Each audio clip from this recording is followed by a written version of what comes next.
বাংলাদেশ সেনাবাহিনীর সাবেক প্রধান জেনারেল ইকবাল করিম ভূঁইয়া, সংক্ষেপে যিনি আইকেবি নামে সমধিক পরিচিত।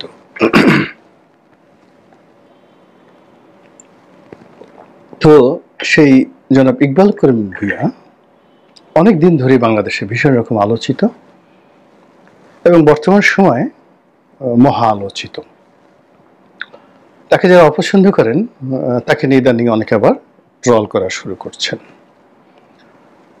তো তাকে নিয়ে যে আলোচনা হচ্ছে বা মহা আলোচনা হচ্ছে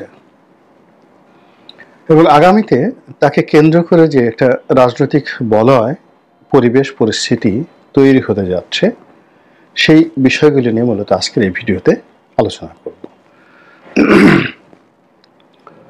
তো সেই আলোচনায় যাওয়ার আগে জনাব ইকবাল করিম ভূঁইয়া সম্পর্কে আমি যতটুকু জানি সেটা বলে নেওয়া আবশ্যক। জনাব আইকেবি একমাত্র সেনাপ্রধান স্বাধীনতার পর থেকে আজ অবধি যার ডেজিগনেশনটা তৈরি হয়েছে সংক্ষেপে। যেমন জেনারেল জিয়াউর রহমান সাহেব আছেন, শফিউল্লাহ সাহেব আছেন, কিংবা জেনারেল আজিজ আছেন, বা বর্তমান যিনি সেনাপ্রধান রয়েছেন ওয়াকারুজ্জামান। তো তাদের নামের অদ্যাক্ষর নিয়ে এখনো পর্যন্ত কাউকে সংক্ষেপে ডাকা হয় না।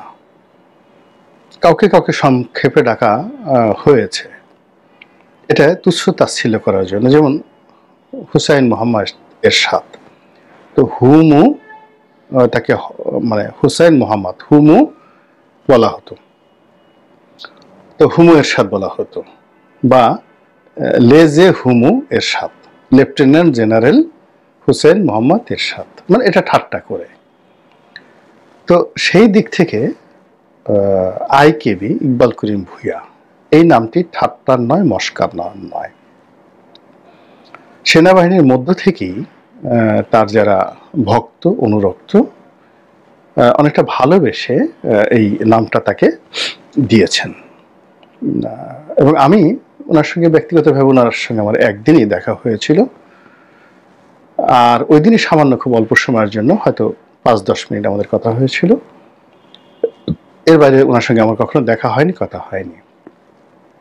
তো সেই প্রসঙ্গে আসছি, কিন্তু তার আগে যেটা বলি যে যখন আমি সংসদ সদস্য হলাম, ঠিক তারপরে যখন তিনি সেনাবাহিনী প্রধান হলেন, তখন আমার যারা বন্ধু বান্ধব ছিলেন আমার বয়সী, যারা এখন লেফটেন্যান্ট জেনারেল অনেকে আছেন, তো তাদের কাছ থেকে শুনতাম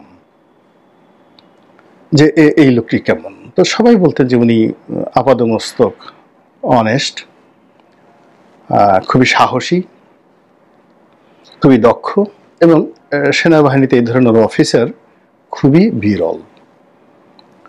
এবং একই সঙ্গে যে জিনিসটি শুনতাম যে তার কাছ থেকে সেনাবাহিনী অনেক কিছু আশা করে, এটা হলো ইতিবাচক দিক।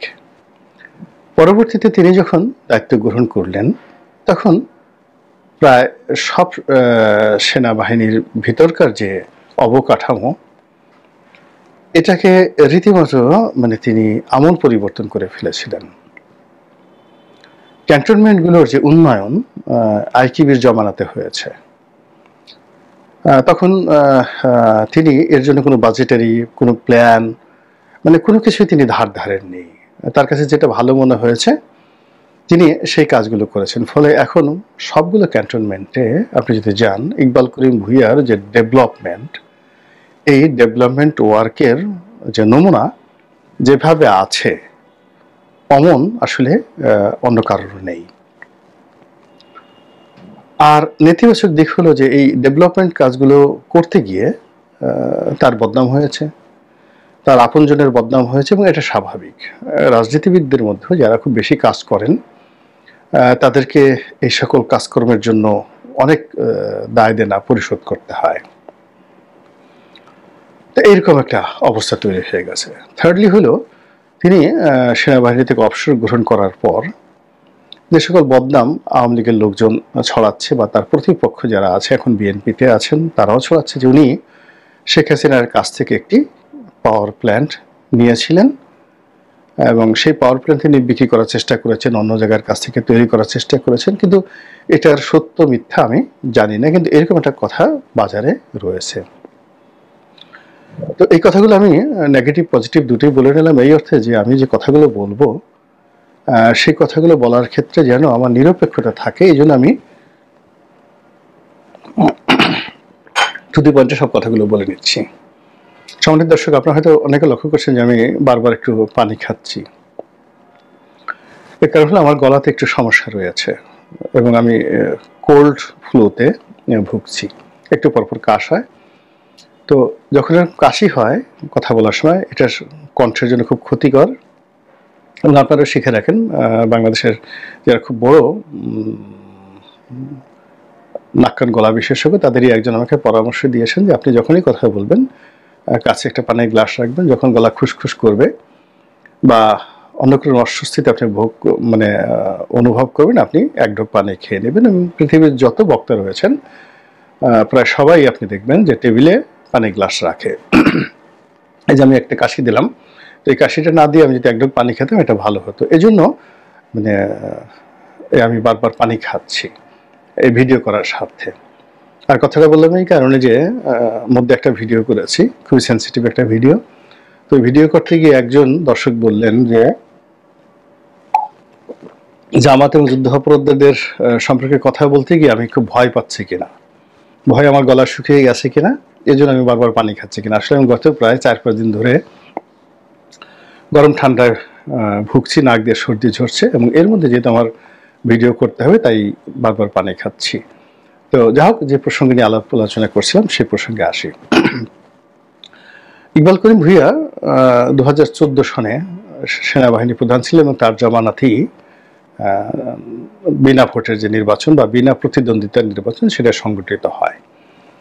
এখন তার যারা বিরোধী পক্ষ সবাই বলার চেষ্টা করলেন যে ফ্যাসিবাদী সিস্টেম বা স্বৈরাচারী শেখ হাসিনা, এই যে গালিটি, এটি জনাব ইকবাল করিম ভূঁইয়ার মদতি হয়েছে এবং তিনি যদি সেই দিন আজকের জেনারেল ওয়াকারের মতো দায়িত্ব পালন করতেন তাহলে এই অবস্থা তৈরি হতো না।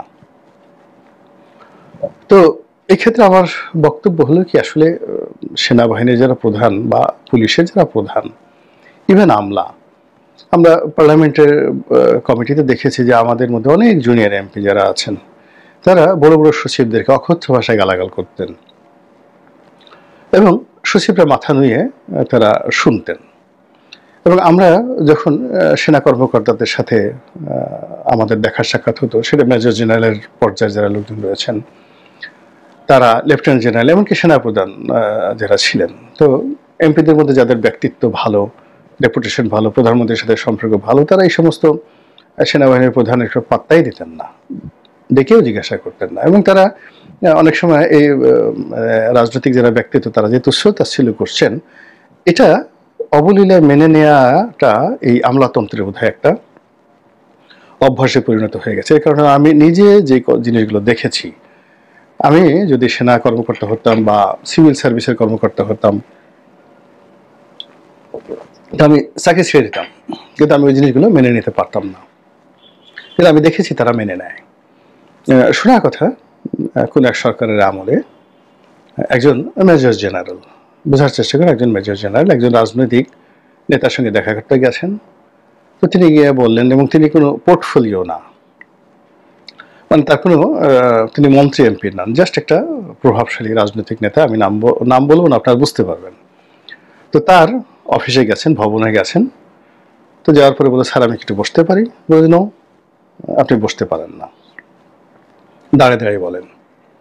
তো এটা সেনা কর্মকর্তা অপমানিত হয়ে এসে তার কলিগদের কাছে এটা বলেছেন এবং এটা এখন পর্যন্ত সেনাবাহিনীর মধ্যে কিন্তু মশহুর যে এরকমভাবে একজন সিনিয়র সেনা কর্মকর্তাকে একজন রাজনৈতিক ব্যক্তিত্ব অপমান করেছেন। তো এটা হয়। কথা বললাম এই কারণে যে ইকবাল করিম ভূঁইয়া যে অবস্থাতে ছিলেন, সেই অবস্থাতে যদি এই যে জেনারেল ওয়াকার যে রাজপথটি পেয়েছেন, তার অর্ধেক উত্তপ যদি তখন রাজপথে থাকতো, তাহলে ইকবাল করিম ভূঁইয়া ক্ষমতা গ্রহণ করে ফেলতেন। তার সে সাহস ছিল আর বিশেষ করে তার স্ত্রী তার চাইতেও সাহসী, যথেষ্ট সাহসী।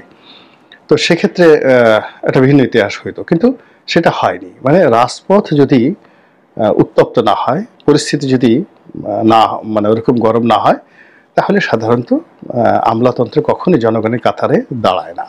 এটা হলো বাস্তবতা। ২ নম্বর হলো এরশাদের ক্ষমতা গ্রহণ। এখানে অনেকগুলো মানে তিনি অ্যাম্বিশাস ছিলেন।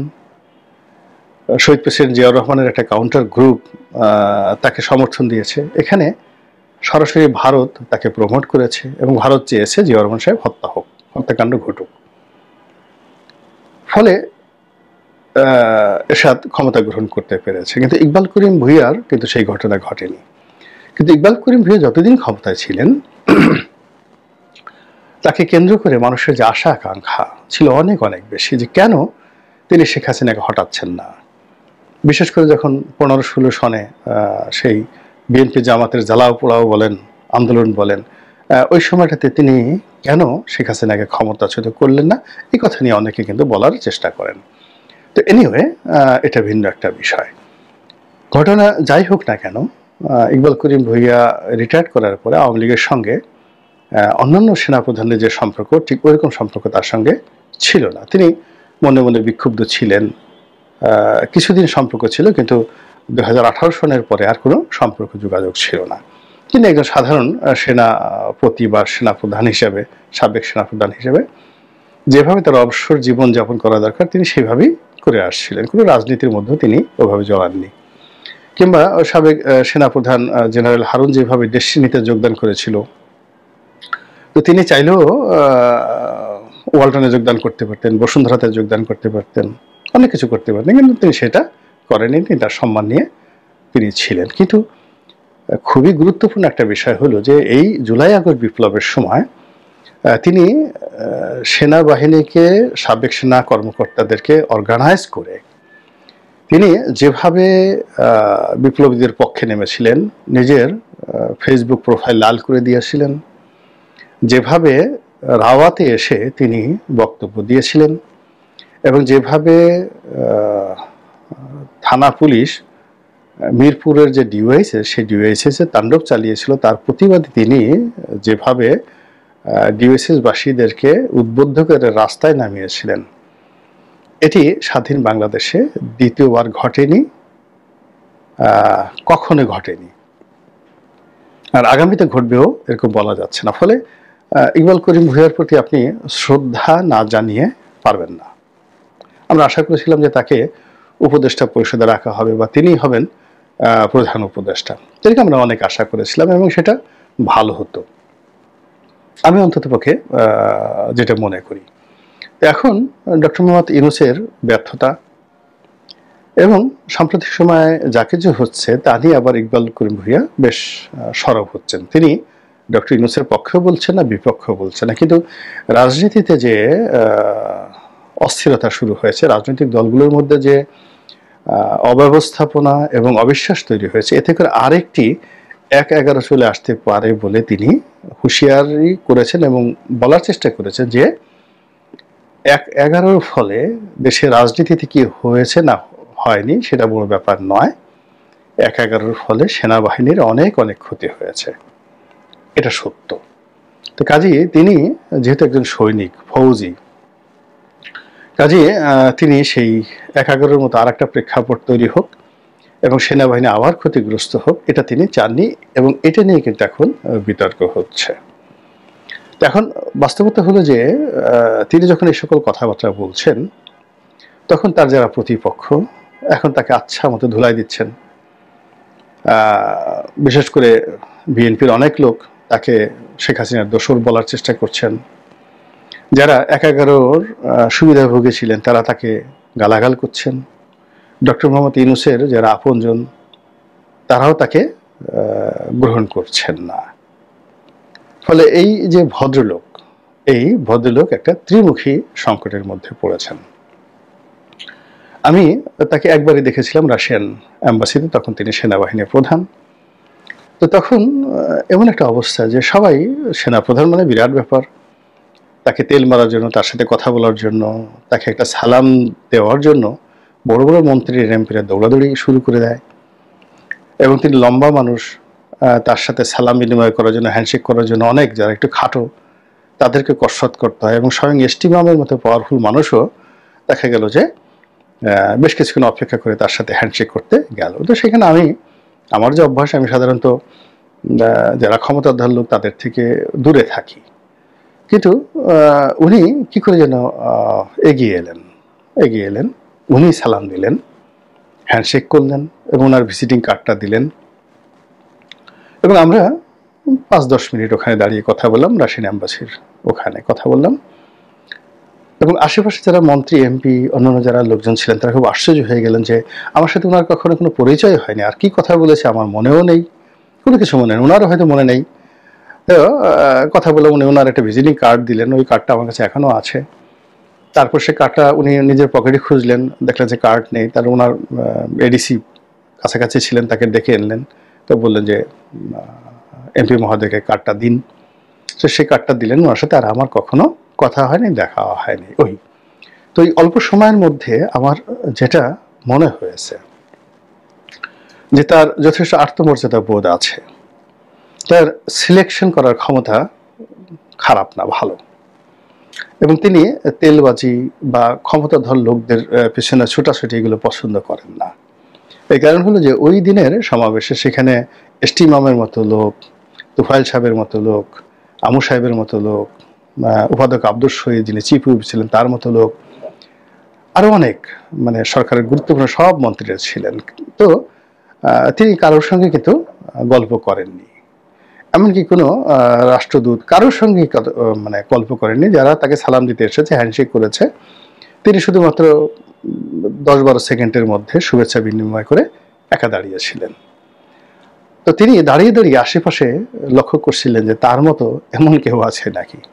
কিন্তু আমি এখানে যেটা পাশে ছিলাম, তো উনি লক্ষ্য করলেন যে আমার বয়স তখন অল্প, কিন্তু তখন আমি যথেষ্ট জনপ্রিয়, টকশোর কারণে ফেমাস, শেখ হাসিনার সাথে সম্পর্ক থাকার কারণে আওয়ামী লীগের কর্তা ব্যক্তিরা সবাই খুব তোয়াজ তদবির করতেন এবং তিনি দেখলেন যে একটা ইয়াং সংসদ সদস্য, তো সবাই তাকে তোয়াজ করছে এবং বেটার দেন ইকবাল করিম ভূঁইয়া। ইকবাল করিম ভূঁইয়ার চাইতেও লোকজন বেশি আসছে, কথা বলছে, সময় কাটাচ্ছে। আমি খুব ব্যস্ত মানুষ, অ্যাজ ইট ইজ ওখানে 2000 সেই 9-10-11 উনি যে সময়টাতে ছিলেন, সেই সময়টাতে আমি কোনো একটা অনুষ্ঠানে গেলে, সেটা কূটনৈতিক কোর হোক বা কোনো অনুষ্ঠান হোক, সেখানে সবাই সাংবাদিকরা বলেন, মন্ত্রী এমপিরা বলেন, ব্যবসায়ীরা বলেন, ওখানে একটা ভিড় লেগে থাকতো। এটা কেন জানি হতো এবং এটা এখনো হয়, আল্লাহর মেহরবানিতে এখনো হয়। তিনি দূর থেকে লক্ষ্য করলেন, আমাকে লক্ষ্য করলেন। তারপর আমি যখন একটু ফ্রি হলাম, তিনি এসে, আমরা আরো 10 মিনিট ছিলাম একসাথে, আমরা কাটালাম।